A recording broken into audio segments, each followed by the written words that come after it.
اعوذ باللہ من الشیطان الرجیم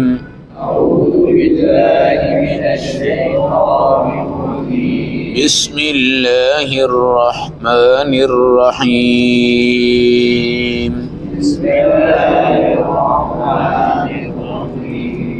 تلاوت کردہ آیت مبارکہ کا ترجمہ۔ والذین، اور رحمان کے خاص بندے وہ ہیں، اذا انفقوا، جب وہ اپنی دولت خرچ کرتے ہیں، لم یسرفوا، نہ تو فضول خرچی کرتے ہیں، ولم یقتروا، اور نہ ہی بہت کمی کرتے ہیں، وکان بین ذلک قواما، ان دونوں حالتوں کے درمیان اعتدال سے خرچ کرتے ہیں۔ آیت نمبر 67، پارہ نمبر 19، سورۃ الفرقان۔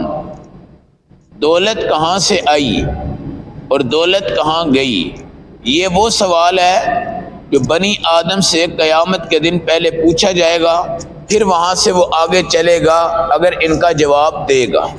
ہمارے نبی صلی اللہ علیہ وسلم نے فرمایا، مال اولاد یہ دو فتنے ہیں، مال اولاد یہ دو فتنے ہیں۔ آپ نے فرمایا غریب وہ بندہ ہوتا ہے جس نے اللہ کے راستے میں کبھی نہیں خرچ کیا، اور امیر وہ آدمی ہے جس نے تھوڑا سا بھی اللہ کے راستے میں دے دیا اور اللہ نے اس کا قبول کر لیا، اس کو امیر کہتے ہیں۔ اور جو بالکل اللہ کے راستے میں نہیں دیتا اس کو خدا فقیر کہتے ہیں، دنیا اس کو امیر کہتی ہے۔ یاد رکھیں، ایک ہے اسراف۔ اسراف کا مطلب جہاں پہ خرچ کرنا ہے اس خرچ میں اگر وہ جائز بھی تھا تو آپ نے اس سے حد کو کراس کر کے زیادہ کر دیا۔ کیا کر دیا؟ زیادہ کر دیا۔ خرچ کا اعتدال کرنا، خرچ کا، نبی پاک فرماتے ہیں تم اپنی بیوی کے منہ میں جو لقمہ ڈالتے ہو یہ بھی تمہارے لیے صدقے کا ثواب ہے، یہ بھی تمہارے لیے کیا ہے؟ صدقے کا ثواب ہے۔ پھر آپ کا یہ بھی حدیث میں ارشاد ہے، اللہ تمہیں اگر نعمت عطا فرمائیں تو وہ نعمت تمہارے اوپر نظر آنی چاہیے، وہ نعمت تمہارے اوپر کیا ہونی چاہیے؟ نظر آنی چاہیے۔ ایک بندہ ہے دنیا میں بہت خرچ کرتا ہے، کیا کرتا ہے؟ دنیا میں بہت خرچ کرتا ہے، لیکن گھر والوں کے اندر آ کر بڑا سکڑا ہوا اور بڑا کنجوس اور بڑی تنگی کی حالت میں۔ قرآن کہتا ہے لم یسرفوا ولم یقتروا، نہ حد سے بڑھ کے خرچ کرنا ہے اور نہ تم نے بہت کم خرچ کرنا ہے۔ خرچ کرو، جائز طریقے سے کرو، اعلیٰ کپڑا پہنو، اعلیٰ ٹوپی پہنو، اچھا کھانا کھاؤ، بہترین روٹی کھاؤ، لیکن حد سے نہ بڑھو، حد سے نہ بڑھو۔ یہ جو دولت جب آتی ہے نا، بندہ کہتا ہے سمجھ نہیں آتی یار اب دولت کا کریں تو کیا کریں، دولت کا کریں تو کیا کریں۔ جو ہرس ہوتی ہے اس میں دولت آپ کی جمع ہوتی ہے، جو سخاوت ہوتی ہے اس میں دولت آپ کے حلق میں بھی جاتی ہے، امت کے حلق میں بھی جاتی ہے۔ ہمارے نبی صلی اللہ علیہ وسلم نے فرمایا کہ جو بندہ اللہ کے بندوں کو کھلاتا ہے اللہ اس کا ڈیپو پیچھے سے کھول دیتے ہیں، اللہ اس کا ڈیپو پیچھے سے کھول دیتے ہیں۔ ہم سمجھتے ہیں پتہ نہیں یار یہ پیسہ ہے میں نے خرچ کیا پیچھے سے کچھ اور آئے گا یا نہیں۔ وہ بھائی یاد رکھو کہ یہ تھدیاں تمہارے پاس ہے، آج لاکھوں تمہارے پاس ہے، کل کروڑوں تمہارے پاس ہوگا، یہ کہاں سے آیا ہے؟ کیا ہم اس قابل تھے یا ہم نے کبھی یہ سوچا تھا؟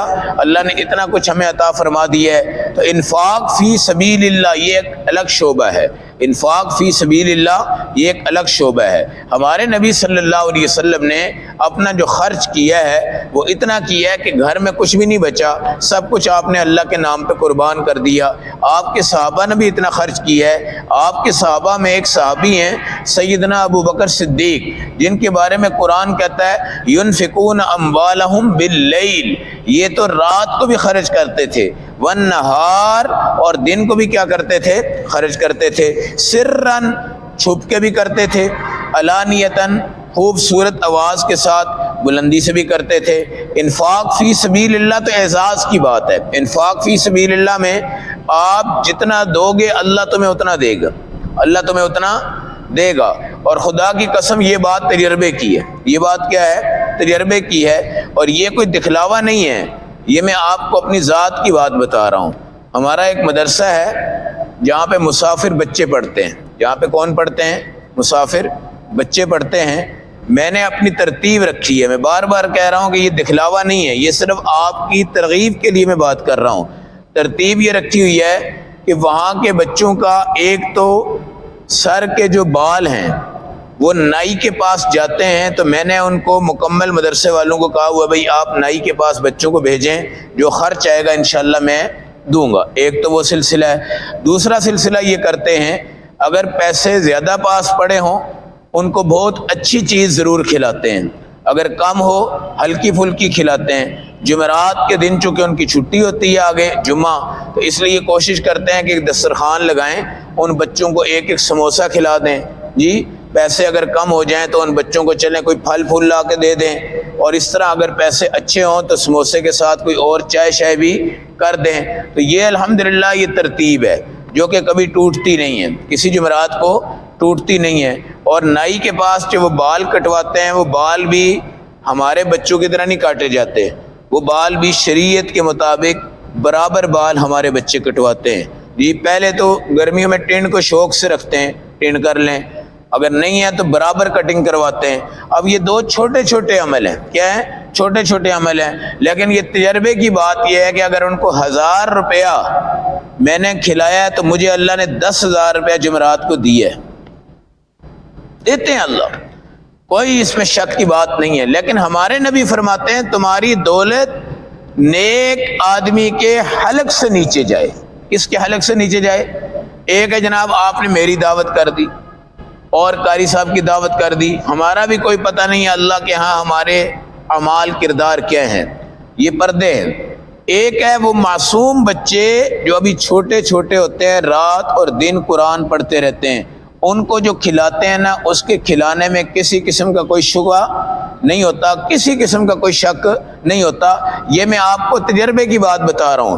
جس وقت آپ تنگی کی حالت میں آئیں، کوئی بھی دنیا میں آپ کے پاس مدرسہ ہے، کسی بھی جگہ پہ جہاں پہ مسافر بچے رہتے ہیں، بھائی اپنا نفلی صدقہ نکال کے ان کے لیے کوئی اچھی چیز لے جاؤ، ساتھ ان کے بیٹھ کے اس کو چکھ لو، کھا لو۔ دو کام اللہ کریں گے، ایک تو تمہارے مرحومین کی قبر کو انشاءاللہ ان بچوں کی خوشی سے جنت کا باغ بنائیں گے ہی بنائیں گے۔ یہ جو ہم رسمی طور پہ اصال ثواب کرتے ہیں نا، رسمی طور پہ اصال ثواب کرتے ہیں، اس میں بڑی دنیا ڈنڈی مار جاتی ہے۔ ہمارے چھوٹے چھوٹے بچے ہیں وہ بھی پڑھتے ہیں جناب یا لمون تالمون کر کے، جناب سپارہ ختم ہو گیا، قرآن ختم ہو گیا۔ ہم خود بچے تھے، ہم بھی اس طرح ہی کرتے تھے۔ تو یہ ایک رسمی نظام ہے، یہ ایک رسمی نظام ہے، ہم پڑھاتے ہیں، ان کو کھلاتے ہیں۔ ایک ہے اللہ کی رضا کے لیے آپ جائیں اور ان بچوں میں بیٹھ کر کہیں بیٹا میرے والد کے لیے دعا کرو، وہ اللہ کو پیارا ہو گیا۔ ان کی دعا کے مقابلے میں 5000 بندوں کا آپ 40ویں میں بٹھا کر دعا کر لیں، وہ ہرگز اس کا مقابلہ نہیں کر سکتے۔ یہ بات یاد رکھنا، بہترین اصال ثواب ہے، بہترین اصال ثواب ہے۔ اپنی اولاد کو یہ وصیت کر کے جاؤ کہ بیٹا اگر میں مر جاؤں تو انہیں کہیں نہیں جانا، تو مدرسے میں جا جہاں یتیم بچے پڑھتے ہیں، صبح سے رات تک وہ پڑھتے ہیں اور سچا پڑھتے ہیں، جھوٹا وہ پڑھ ہی نہیں سکتے کیونکہ استاد نے ان سے سننا ہوتا ہے، سننا ہوتا ہے نا۔ اب ایک سپارہ ہے، ہم رمضان میں جب پڑھتے ہیں تو ایک سپارے کو پتہ نہیں 10 دفعہ پڑھ جاتے ہیں، 12 دفعہ پڑھ جاتے ہیں، 8 دفعہ پڑھ جاتے ہیں، 15 دفعہ پڑھ جاتے ہیں۔ ایک قرآن نہیں ہوتا بلکہ 12 15 قرآن ہوتے ہیں۔ یہ جو بچے صبح سے رات تک رٹا لگاتے ہیں نا، یہ کئی سپارے نکال جاتے ہیں۔ اب 40 بچے ہیں، اگر ایک بچہ ایک سپارے کو 3 بار کرتا ہے تو 40 80 اور 80 40 120 سپارے ہو گئے۔ کتنے ہو گئے؟ 120 سپارے ہو گئے۔ تو یہ تقریباً کتنے بن گئے بھائی؟ 4-5 قرآن یہ بن جاتے ہیں۔ اب وہ آپ نے بچوں سے کہا بھائی میرے والد کے لیے دعا کرو، انہوں نے ہاتھ اٹھا دیے، دنیا کی کوئی دعا ان بچوں کے مقابلے میں نہیں ہے۔ یہ بات یاد رکھیں، اصال ثواب کرنا ہے، مسجد میں نہ جاؤ، مدرسے میں جاؤ، بچوں میں بیٹھو، بیٹھ کر ان سے کہو بیٹا دعا کر دو۔ یا اپنے پیسے آپ کے کم ہیں، رزق کم ہے، دولت آپ کی کم ہے، آپ بچوں میں بیٹھ کے ان کو ایک ایک ٹافی کھلا دو، ایک ایک چاکلیٹ کھلا دو، ایک ایک مالٹا کھلا دو، ایک ایک سیب ان کو کھلا دو، ایک ایک سموسہ ان کو کھلا دو، ایک ایک کوئی اور برگر وغیرہ ان کو کھلا دو، تو انشاءاللہ وہ جو بچے ہنس جائیں گے، خوش ہو جائیں گے، وہی ان کی دعا ہے۔ وہی کیا ہوتی ہے؟ ان کی دعا ہے۔ ہم بہت کچھ دیتے ہیں، بڑے ہوٹلوں میں جاتے ہیں، سب کچھ کرتے ہیں، لیکن غریب کے لیے ہم 10 روپے نکالتے ہیں، 5 روپے نکالتے ہیں اور اس کو حقیر سمجھتے ہیں۔ طلباء کے لیے ہم نے کچھ بھیجنا ہو تو ہلکا پھلکا کھانا بھیج دیتے ہیں، اور مطلب یہ سمجھتے ہیں کہ مدرسے کے ملا مولوی ہیں یار، ان کو اتنا اعلیٰ معیار کا کھانا کیسے دے جائیں گے. تو یہ سارا نظام ہے, یہ سارا ایک نظام ہے کہ لم یسرفو, اسراف نہ کرنا. اسراف کا دوسرا ترجمہ یہ ہے کہ جو تم نے خرچ کیا خدا کے ہاں وہ کسی بھی کھاتے میں نہیں گیا, یہ بھی اسراف ہے. خدا کے ہاں وہ کسی بھی کھاتے میں, جائز ناشتہ ہے, جائز روٹی ہے, جائز کپڑا ہے, جائز ٹوپی ہے, جائز جوتی ہے, یہ آپ نے بچے کو دیا آپ کا حق ہے, بیوی کو دیا آپ کا حق ہے, طالب علم کو دیا آپ کا حق ہے, مسکین کو دیا آپ کا حق ہے, فقیر کو دیا آپ کا حق ہے. یہ سب کھاتے ہاں ہم رہے اللہ ثواب لکھ رہے ہیں, ہاں ہم رہے اللہ ثواب لکھ رہے ہیں. اور ناجائز کیا ہے, ایک بچہ 100 روپے ہمارا بلیئرڈ پہ لگاتا ہے, ہم جا کے 200 روپیہ کیرم پہ لگاتے ہیں, کوئی جا کے 5 لاکھ روپیہ جوئے پہ لگاتا ہے, کوئی جا کے شطرنج پہ لگاتا ہے, کوئی جا کے فلموں کی ویڈیو دیکھ لیتا ہے, کوئی جا کے ہیرا منڈی کے اندر زنا کی منڈیوں میں چلا جاتا ہے, کوئی جا کے شراب خانوں میں شراب کی منڈیوں میں چلا جاتا ہے, کوئی جوا خانے میں چلا جاتا ہے. یہ وہ ہے جو خرچ بھی کر رہا ہے اور اللہ کے ہاں اس کا عذاب بھی لکھا جاتا ہے. تو اسراف کا مطلب یہ ہے کہ وہ خرچہ جو ضرورت سے زیادہ ہو جائے اور ناجائز راستے پہ جائے. کس راستے پہ جائے؟ ناجائز راستے پہ. تو پیسے کی برکت خرچ کرنے میں ہے, پیسے کی برکت سمیٹنے میں نہیں ہے. پیسے کی برکت کس میں ہے؟ خرچ کرنے میں. اور دسترخوان کی سجاوٹ یہ ضرور ہونی چاہیے. آپ کا مہینے میں ایک دسترخوان کسی نہ کسی کے لیے ضرور لگنا چاہیے. مہینے میں ایک دسترخوان کسی نہ کسی کے لیے ضرور لگنا چاہیے. چاہے اس دسترخوان پہ 1 کپ چائے ہو, 1 بسکٹ ہو, 1 کپ قہوہ ہو, 1 کھجور ہو, توفیق ملے, کھانا موجود ہو, روٹی موجود ہو, کوئی بھی موجود ہو, تمام چیزوں میں ایک اجتماعی دسترخوان کی برکت ہونی چاہیے.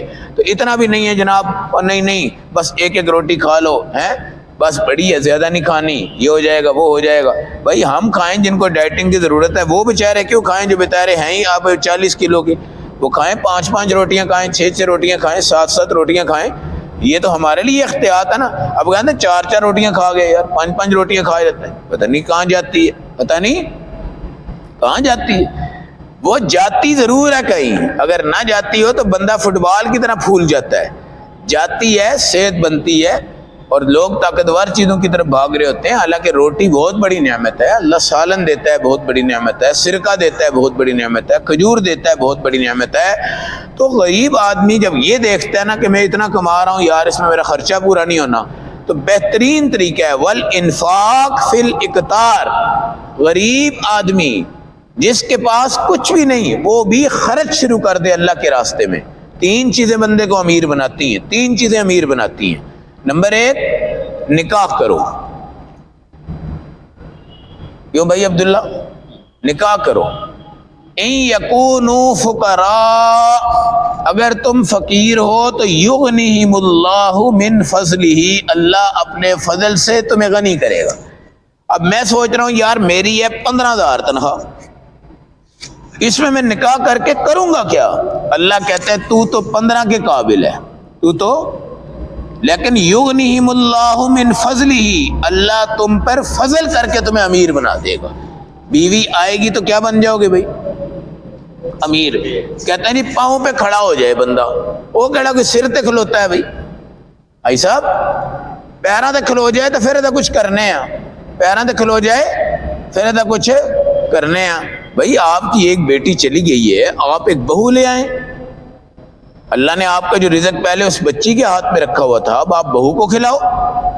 کوئی بات نہیں, بیٹا آپ کا نکما نہیں ہونا چاہیے, نکما نہیں ہونا چاہیے. آپ کا بیٹا ذمہ دار ہو, بے شک اس کو 5-10 ہزار بھی ملتا ہے نا, انشاءاللہ اللہ کہتا ہے تم شادی کرو, میں تمہیں کیا کر دوں گا بھائی؟ غنی کر دوں گا, غنی کر دوں گا. نکاح سے امیر ہوتا ہے بندہ. اور یہ جو رٹ لگی ہے نا پیراں تے کھلو جائے تو ویا کریں گے, پیراں تے کھلو جائے تو ویا, بھائی پیروں پہ کوئی کھڑا ہونے دے گا تو ویا کرے گا جی. کئی لوگ اپنی بچی کو دیکھتے جاب کر رہی ہے, وہ جناب اس کی اندر سے شادی نہیں کرواتے, وہ کہتے ہیں بس ٹھیک ہے کوئی مناسب رشتہ ملے گا تو کریں گے, مناسب رشتہ ملے گا تو کریں گے. وہ کیا ہوتا ہے 5, 7, 8 سال اس کی کمائی کھانے کے چکر میں ماں باپ ہوتے ہیں. بچی لیٹ ہو رہی ہے, بچی کیا ہو رہی ہے؟ لیٹ ہو رہی ہے. یہ بالکل غلط بات ہے, بالکل غلط بات ہے. تو یہ ہے. دوسرا ہے عمرہ کرنا. کیا کرنا؟ عمرے میں بندہ کہتا ہے یار 2 لاکھ روپیہ جا رہا ہے، کہاں جا رہا ہے؟ یہ لے کے جاؤ، وہاں پہ لگاؤ، واپس آؤ گے دیکھنا اللہ تمہیں کتنا عنایت دیتا ہے۔ عمرے سے آپ امیر ہوتے ہیں۔ تیسرے نمبر پہ دسترخوان پر جو روٹی کے ٹکڑے گرتے ہیں چھوٹے چھوٹے، یہ اپنی عادت بناؤ کہ ان کو چن کے کھایا کرو، ان کو چن کے کیا کیا کرو؟ کھایا کرو۔ رزق کی بے حرمتی نہیں ہونی چاہیے، انشاءاللہ آپ امیر ہوں گے۔ اب امیر کا یہ مطلب نہیں ہے کہ جناب میری اس وقت 5 لاکھ روپے تنخواہ ہو جائے گی۔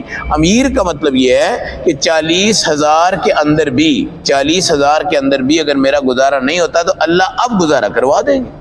اب کیا کروا دیں گے؟ گزارا کروا دیں گے۔ تو انفاق اللہ کے راستے میں خرچ کرنا، یتیموں پہ کرنا، غریبوں پہ کرنا، طلباء پہ کرنا، بیوی پہ کرنا، بچوں پہ کرنا، فقیر پہ کرنا، کوئی یتیم بچہ ہو جائے تو اس پہ کرنا، عمرے پہ خرچ کرو، حج پہ کرو، بھائی نکاح کی شریعت کے مطابق زندگی پہ کیا کرو؟ خرچ کرو۔ اسراف نہ کرو۔ اسراف کا میں نے ترجمہ آپ کو بتا دیا کہ جو کسی کھاتے میں اللہ کے ہاں شمار ہی نہیں ہوتا اس کو ہی اصل میں اسراف کہتے ہیں، اس کو ہی کیا کہتے ہیں؟ اصل میں اسراف کہتے ہیں۔ تو صحابہ کرام وہ لوگ ہیں جن کا انفاق اللہ نے قبول فرمایا، جن کا انفاق اللہ نے قبول فرمایا۔ انہوں نے اگر کھایا بھی ہے تو ثواب ہے، کھلایا بھی ہے تو ثواب ہے، کمایا بھی ہے تو ثواب ہے، آگے بھی دیا ہے تو ثواب ہے۔ اور سارے صحابہ نے چھٹ پٹ کر کے جیب جوب خالی کر کے اللہ کے راستے میں لگا دیا ہے۔ اب ایک مرنے والا جب مرتا ہے تو پہلا سوال یہ ہوتا ہے یار یہ کیا کر گیا ہے بھائی صاحب؟ اور جی ماشاءاللہ بڑا کچھ کر گیا یار، بڑا کچھ کر گیا۔ کیا کر گیا جی؟ جناب ایک بچے نو 5 مرلے دا مکان دیتا ہے، دوسرے نو 10 مرلے دا دیتا ہے، تیسرے نو پلاٹ دے دیتا ہے، چوتھے نو فلان دے دیتا ہے، 5ویں نو فلان دے دیتا ہے۔ او بھائی کر کیا گیا ہے؟ وہ کیا چیز کر گیا ہے جو اس کو اب ملے گی؟ وہ اگر کر کے جاتا ہے نا، اب یہاں پہ ماشاءاللہ آپ بیٹھے ہوئے ہیں، اس ادارے میں آپ بیٹھے ہوئے ہیں، یہ اب اللہ کے پاس ہے جنہوں نے اپنی نگرانی میں بنائی تھی حاجی مدر یعقوب صاحب، ان کے دیگر بھائی ہیں، اللہ ان کو زندگی دے۔ تو یہ اب ان سے بندہ پوچھے کہ یار حاجی مدر صاحب کیا کر کے گئے ہیں؟ تو بھائی وہ یہ کر کے گئے ہیں، وہ یہ کر گئے ہیں۔ ادھر پیچھے دیکھو، دائیں دیکھو، بائیں دیکھو، اگر ہماری طرح کا کوئی بندہ ہوتا ہے جناب 1 مرلے کا 1 اینچ بھی کسی کو نہ دے کے فیروز پر روڈ دے فرینڈ دے ہوتے تیرے دماغ خراب ہے، مسجد بڑھا دیے جی۔ یہ کمرشل جگہ ہے بھائی، اگر اس کو پلازا بنا دیا جائے، اس کو پلازا بنا دیتے اور یہاں پہ دکانیں ہوتی اور یہ کروڑوں روپیہ تو اس کا رینٹ بنتا ہے صرف اس جگہ کا۔ اب یہ بندہ ہے، اس کا یہ کارنامہ ہے، وہ کارنامہ نہیں ہے 5 مرلے دے گیا، 10 مرلے دے گیا، 2 کنال دے گیا، 4 کنال دے گیا، او منڈا بھی خوش ہو گیا، منڈا بھی خوش ہو گیا، او بھی خوش ہو گیا، او بھی خوش ہو گیا، او بھی خوش ہو گیا۔ سیدنا صدیق اکبر رضی اللہ تعالیٰ عنہ نے 40,000 دینار اللہ کے راستے میں دیے ہیں، دینار 40,000 دینار اللہ کے راستے میں دیے ہیں۔ اور صحابہ کرام نے اپنے ہاتھ اس طرح جھاڑ دیے، بس ختم ہو گئے، جو تھا اللہ کے راستے میں دے دیے۔ اپنی نسبت میں مسجد تعمیر کرو، مدرسہ تعمیر کرو، پانی کا کنواں کسی جگہ بن رہا ہے تو اس میں حصہ لے لو، درخت کی شجر کاری جو ہوتی ہے نا، جس وقت درخت لگتے ہیں آپ اس میں درخت خریدا کریں اور درخت لگایا کریں۔ ہم کہتے ہیں حکومت کا کام ہے سیاست، بھائی آپ درخت لیں، درخت ان کو دے اور درخت وہاں پہ لگوائیں، کسی جگہ درخت لگوائیں، آپ موج کریں گے اپنی قبر میں۔ جب تک یہ سبز رہے گا آپ کی قبر پہ عذاب نہیں آئے گا، جب تک یہ درخت سبز رہے گا اللہ کا ذکر کرے گا۔ اس لیے ہمارے نبی فرماتے ہیں سبز درخت نہ کاٹا کرو، سبز درخت نہ کاٹا کرو۔ یہ ہیں تو کارنامے ہیں۔ کیا کر گیا جی؟ مسجد بنا گیا۔ کیا کر گیا جی؟ 4 بچوں کو حافظ بنا گیا، 2 بچوں کو عالمہ بنا گیا۔ کیا کر گیا جناب؟ مدرسہ بنا گیا۔ کیا کر گیا ہے جناب؟ بچیوں کو بپردہ بنا گیا، بچوں کو بشرہ بنا گیا۔ یہ ہے بناوٹ جس کی اللہ کے ہاں کھاتے میں جا کے باتیں ہوتی ہیں، اور یہ بنا گیا، وہ بنا گیا، وہ بنا گیا، وہ بنا گیا، وہ بنا گیا، یہ اس کی کوئی حیثیت نہیں ہوتی۔ اللہ ہم سب کو جائز اخراجات کی دولت بھی دے اور اس کو جائز راستے میں خرچ کرنے کی توفیق بھی عطا فرمائے۔